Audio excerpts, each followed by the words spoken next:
When waxing cross-country skis, sometimes conditions can get very difficult. This is usually when it's around 32 degrees and snowing. In these conditions, sometimes there's no really good solution for waxing. And you might end up using no-wax skis or a chemical base such as a rubber base, or what we call Hairies.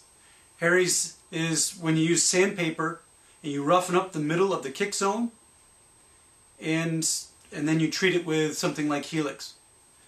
It can be really effective, work quite well, that is, and be the best solution for the day. So let me show you a little bit about how to apply Hairies. One key point is, though, Hairy applying is kind of a science. There are many different methods, different sandpapers that are used, different ways of trying to strengthen the hairs that are raised, and also different ways of finishing them. I'm going to show you a very basic method which I've had great success with over the years. When you're making Hairies, the first thing you need to do is make sure that your kick wax zone is completely clean. You should also have your glide wax, your erase wax for the day, completely finished. When you're doing Hairies, you can use sandpaper anywhere from 50 grit to 100 grit.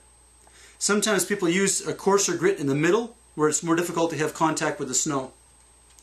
Simply take your sandpaper on a block so it stays flat on the base.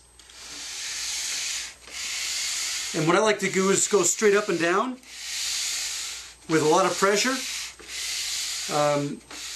In the past I've used circles, I've used sideways marks, I've used angled marks, but I think going straight up and down is the most common application method, and it's definitely effective.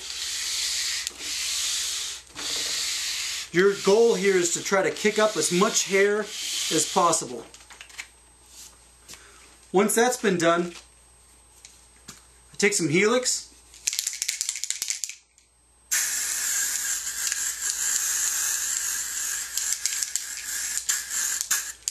I spray it on there enough to make it wet. This is what the Helix looks like after 1 minute of drying time. I blew on it a little bit as well. What I like to do is just take a fluorocarbon dedicated nylon polishing brush and lightly just rough it up a little bit so it's powdery. The Helix is also very well affixed to the Hairies. And then I take the sandpaper and do the same thing again right through the Helix. What this does